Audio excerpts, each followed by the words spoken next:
because the standards and requisites, and I'm not talking about him laying on his sofa playing video games all day. I'm not talking about Mm-hmm. that. But the standards and the criteria that we use to measure men is off for who Mm, we are as women and who they are in this society. I would date a bus driver mm, if he loved driving the bus, if he was a man of mm-hmm. integrity, if he was good to his mama, if he treated me well, I would date a bus driver. But we think that it's another human being's responsibility to give us what we need instead of us building together. I can build with a bus driver. Mm, I'd have my little stash over on the side in my prenup, but I could build with a bus driver. mm-hmm.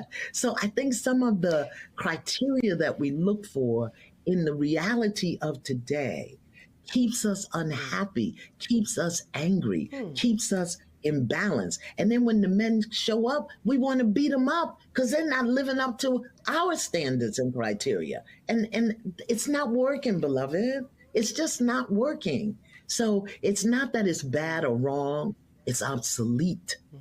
It's obsolete. Mm. We have to come up with a new way of being. I don't believe in carrying a man. A man has to do for himself.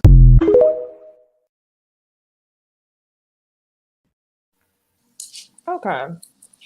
So, I want to lead and let y'all know when I saw this trending on Twitter, Mhm. I was reading the replies because my first assumption was that everybody was gonna go up for Ebony. Like, girl, you should do it. It's kind of the same situation like how people was talking about B Simone, how she was saying she wouldn't date nobody if you want an entrepreneur, if you worked a 9 to 5. So I was surprised to see that majority of people was feeling away about what Ebony said, and Mhm. that they start pulling pictures of her with white men and talking about how successful black women think that they're too good for black men, and a lot of comments was like that. So I just want to see where y'all coming from because I felt like I was the minority of thought when I was looking at that thread. Mhm. So number one, would y'all date the bus driver? I don't know. I don't know if I would or wouldn't date a bus driver. You know what I'm saying? Depending on how they are, their character, all of that. I mean, I don't know. Possibly, it's possible, depending on who they are. Because one thing about it, that doesn't have to be a person's only stop. You know what I'm saying? That could be a place of Mm. where they are, but it doesn't have to be where they're gonna be at in the long run. But on the flip side, when I watched the video, I was going up for Eb like, fuck that shit. I don't care nothing about what iyanla talking about. It means nothing to me. And when she was over there talking about my, somebody was like, just watch the full video. Yeah, I watched the full video. At the end of the day, I'm still Team Ebony on this because just because you would date the bus driver does not mean that you have to pigeonhole me or force me or her into a position where she can't date above that. And I Right. just don't think that's fair. And then it's like, instead of you speaking to the black man or whatever man, because that's another thing, that's another point. When Ebony had this sit down, Ebony spoke on all men. She wasn't just speaking on black men, but black men got offended, and that's what they zoned in on because she's a black woman. But she said she's dated them all, so it wasn't limited to just one group of people. But at the end of the day, like, if that's what she wants to do, like, let that lady do her thing. And it's like, you coming down on Eb, but you're not asking more of the black man. Now, granted, I understand we're all like very limited with resources just as black people. You got more black men that's locked up, all of that. I get that, whatever the case is, you know what I'm saying? But at the end of the day, again, the same way I said that about the bus driver, about where that doesn't have to be your only stop. Y'all as men can also rise and elevate, but you have to want to. Y'all be wanting a whole lot of a woman, but don't be trying to give a whole lot of nothing. And that's just not fair. And I'm with Ebony. And one thing about Eb, I truly believe, yes, she desires to have a man, but if she does not get one, I don't think she's going to be sad and crying and hollering about her being lonely or anything like that. I think she's going to deal with the cards and the hand that's in front of her. So it is what it is. I'm sorry. I was Team Eb. I said, girl, fuck all this shit. Y'all talking about, I don't care nothing about it. Date who you want to date, ma'am. This your life. You only got one, and you ain't gotta be. And this is another thing. Although I like Iyanla, don't be trying to sit up there and slick manipulate me. Yes. You know what I'm saying? With your soft tone and say we have a problem and you need to do this and that. And it's not possible because the men don't have the credentials. Well, why the fuck is it that I had to work hard to get my credentials, but then I got to date down? When I choose to do that, that's when I'll do that. But where I am at today, I'm not doing this. And I love it. I say eat. My problem with that is they want women to work hard, right? But once you reach the level of success, it's imperative that you kind of give back to the man, or especially the black man. But if we just speak about men in general, you can't all of a sudden like abandon what you came from whenever you see a lot of black men do that in general. Like, and okay, let's just step away from the topic of black. Men in general do that when they reach a level of success. They usually want to date somebody who, well, let me not say that. That's not true. I had to pause for a second. I said, hold on. Wait, let me not say that. Because they'll date anybody. But the thing is, like, I feel like the world requires more from women. Whenever a man is successful, that's the only requirement. So it's like, why can a woman not have standards whenever she reaches that level of success?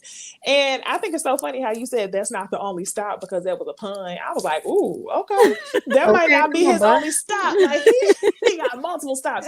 But I think that's what Eboni was saying. So whenever Eboni said if he owns the bus, keep in mind, like, you're not just gonna go from nothing to all of a sudden owning a bus. You might drive the bus first, and then ultimately you grow into a man who owns multiple buses. And I think that's what she's saying. I think she just don't want a man who's in step one, like driving a bus. That was crazy to me. And then you just made me think of something, because Iyanla growls on her head. Like, not you sitting over here talking about you'll date the bus driver, but you'll put your stash to the side. Like, girl, you don't even trust him. So why are we having a conversation? Like, I'm like, why are we having this conversation? Why you ask this lady this question? From Angela said it, though. She said Iyanla is in the latter part of her life. What she needs from a man is not the same as a 20, 30, or even 40-year-old needs. Ooh, and I think that she need another woman to help her out. Okay, thank you. She just said that last month. That's what I thought. So this was it for me. So I felt like that was the difference in what Eboni was saying. Owns the bus driver, you want him to, not the bus driver, owns the bus, you want him to already be established. Iyanla don't give a fuck, okay? She just needs a companion. When you are grinding and you in the age where you need to like build a life and you want a certain standard of life, you're not looking for only companionship. So it was ridiculous to me that people were upset with her about that, and then her trying to impress that tone upon her, and you could tell Eboni was like, but at the end of the day, Eboni was like, I don't give a fuck. I don't give a fuck. Like, I'm gonna do what I want to do. No, that's real. That is too funny. I thought it was funny because Iyanla said at the very beginning of the clip, our expectations are not where they need to be for who we are and who the men in our community are. And I would like for her to expound upon that, because who the fuck are we if I can expect somebody to be more than a bus driver if I am a lawyer? If I am a lawyer, why can't I want a fucking lawyer or someone that is on that same tax bracket level as me? Because the thing that Iyanla doesn't talk about and nobody ever talks about is how when you do this Tyler Perry struggle love shit with these niggas, they resent you for making more money than them. Right. And then they require you lie about it to people. They require that you shrink yourself so that they don't feel emasculated, which is such bullshit, because how is your manhood always dependent upon somebody outside of yourself? I don't fucking know. But it always relies on the woman to make all of these emotional and mental sacrifices so that he doesn't feel belittled, when really you should just arise to the occasion. I often hear men say shit like, oh, she doing this for herself, so what she need a man for? She too busy being a man. She don't need a man because she takes care of herself financially.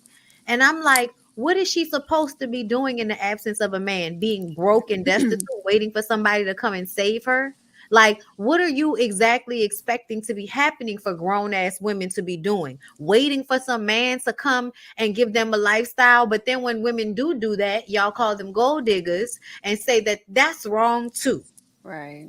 So either accept the fact that there are a lot of black women that strive for excellence, and there are a lot of black men that strive for mediocrity and just getting by. Mm-hmm. And that can be okay for them. But I don't think anybody should be expected to want less than they want, because the community of black men is in a mid-range, job for the most part. Like, get the fuck out of here. Now, don't get me wrong. Okay, my nigga don't drive a bus, but he drives some other shit. And at the end of the day, it's a great job. I don't know. I have no complaints. Like, Right. like I don't have any complaints. Okay.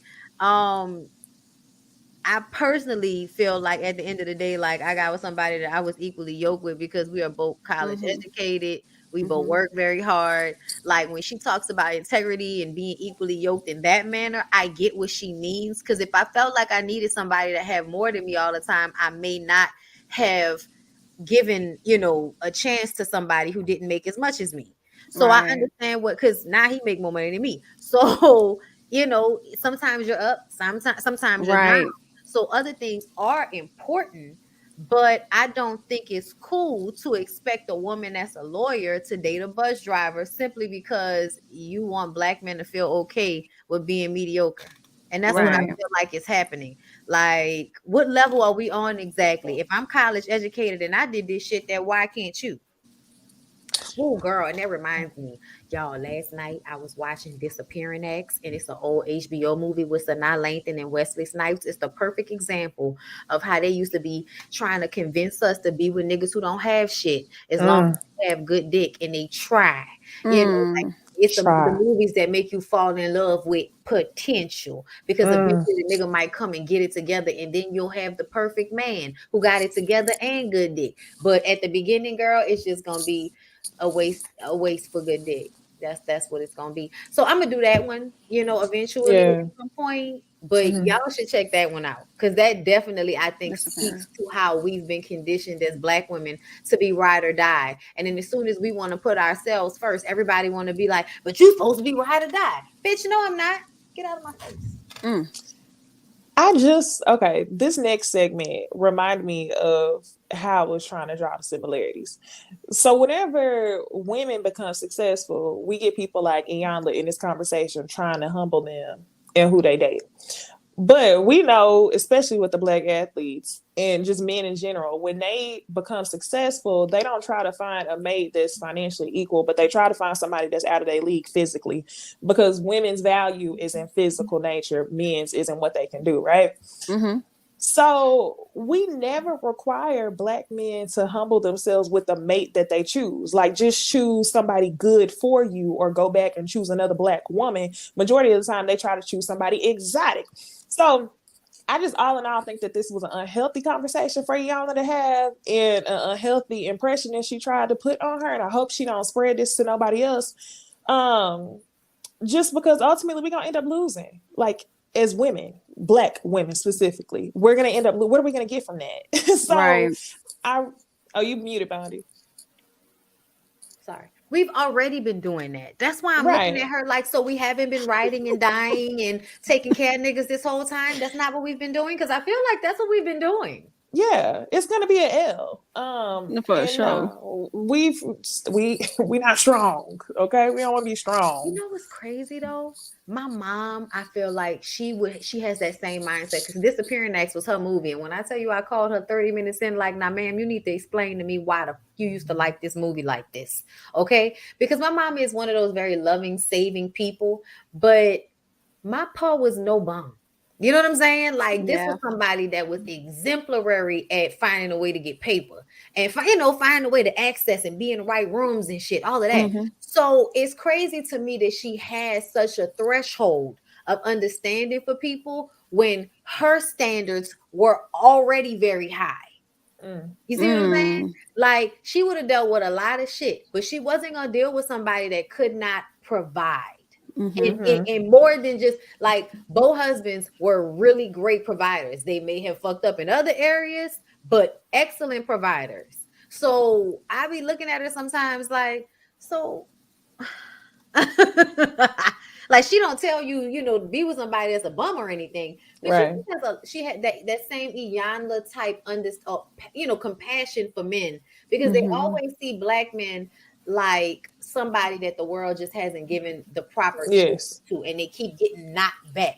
They try and they get knocked back. So it's God's grace for some woman to come along and give them chance after chance to fuck up with her, because the world is beating them up so bad in the process. Right. And I just feel like they forget about the portion where Black women kind of go through the same racial issues that Black men go through, and still somehow manage to take care of ourselves. Yep. So what's going on? I think ourselves and kids, baby boy, and them. So I think it's the coddling, and I think that's the real issue. Because to me, whenever you tell a nigga sink or swim, they either gonna sink or swim. But you can't hold them up and tell them to sink or swim. You gotta let them motherfuckers drown or learn how to swim. And to me, that's what I feel like men really respond to in real life: sink or swim. That's why women have to have hard boundaries and expectations, because if they don't, niggas will take advantage of them not having those boundaries and expectations. They'll give as little as they can possibly give. So yeah, nah. And I think it's interesting. Like Ebony's comment was about all men, but to be real, we know that the backlash is a Black thing or community thing. Because nobody gets mad at white women for being with men that are better than Buzz. Y'all don't ask for white women to take their standards down a peg or two. Exactly. And that's why I have to say that, because like initially the conversation wasn't specifically about Black people, but like that's where the backlash came from. And as Black women, that's what we have to address, basically. And Ebony was mad specifically at Iyanla for what she said on a Breakfast Club about women being aggressive, men in skirts or some shit like that. And I remember when she said that, and I feel like there may be some truth to that. But where I get offended is feeling like I'm tired of y'all making taking care of yourself a masculine trait, when I feel like it's an adult trait. I recently did some how you fall down a rabbit hole, and I get into like Greek society, because a lot of the society in America comes from the Greeks. And their understanding of man versus woman, they really put women in the child seat. And so now that we're all in this society and y'all like to make anything masculine is a woman providing for herself. Like that's what Iyanla said. Men are providers, women are creators. So we're supposed to sit and meditate on finding a nigga to provide and wait for that to come to us. That's the advice because Ebony was like, listen, at the end of the day, Black women are the ones that outpace everybody in college degrees and opening businesses and making more money. Not even Black women, women period, are outpacing men when it comes to making money in major cities. So what are we supposed to do when that's the dynamic that we're working with, where we're rising to the occasion and they're not? And Iyanla's advice is that women are creators and men are protectors and providers. And those are the roles that we're supposed to be in. But I feel like she's trolling, honestly, because I've read many. You think she's trolling, or you think? Listen, I think that's how she feel. That's how women her age be feeling. Nah, I'm with Bondi. I legit was sitting here listening to Bondi, thinking to myself, like, I think that Iyanla thrives on unpopular opinion. Now, I think that when you tell her stuff, she likes to go against what you're saying, because to her, in my personal, is winning the war of your mind to think like her. You know what I'm saying? It's giving a tactic of manipulation a little bit. So to see if I'm good, if I can manipulate you in this setting, then I'm good. I did my job. Do y'all remember the episode of it? You're right. She does do that. That's what you just made me think of. I'm glad y'all said that. Did y'all watch the episode of Fix My Life with Kiana Moses? Yeah, the girl that was one of my biggest videos. Kamaya Moses, the one that was kidnapped. She and Kamaya went off on her. Yes. I remember seeing the episode again years later. Like when I first watched, I was like, Kamaya, why are you cussing her out? But then she was doing the most. But when I watched it back years later, I could see where Kamaya was coming from.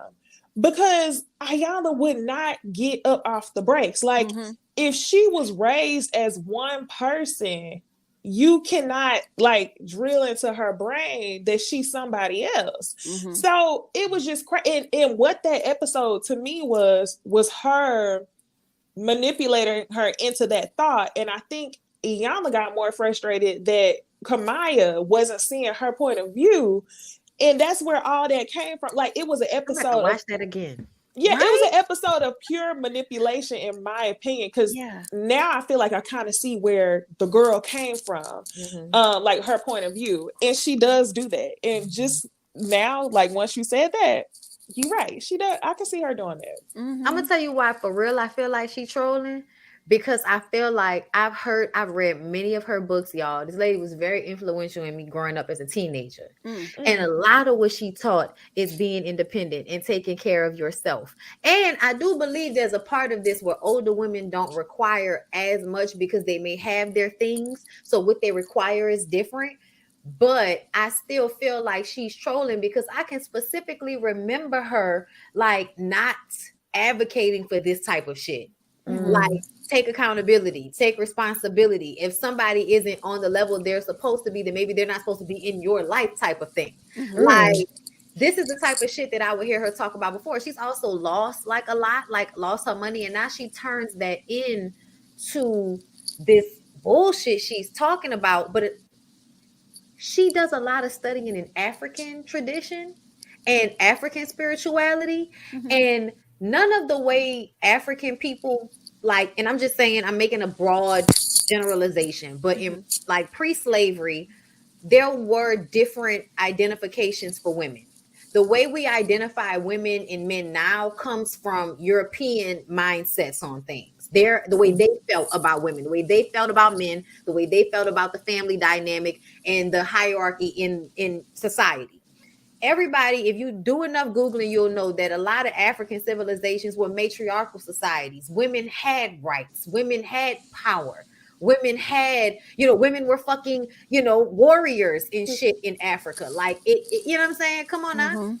So we did not come from a society or an environment where women are expected to be less in order to be seen as a woman. Right. Because you're seen as an adult. And sometimes being an adult means having to be aggressive in certain situations, having to take care of people, having to take care of children, defend children. Like, think about in the animal kingdom. What fucking female animals have you seen not be aggressive when it comes to protecting their children? That's not a masculine trait to be aggressive or protective of your kids or oneself, but that's the way they make it seem. That is we're in survival mode a lot of the times, and that's what we really need to start calling it, survival mode. But stop acting like women are acting like men when you know for a fact that the way we categorize women now is very Eurocentric.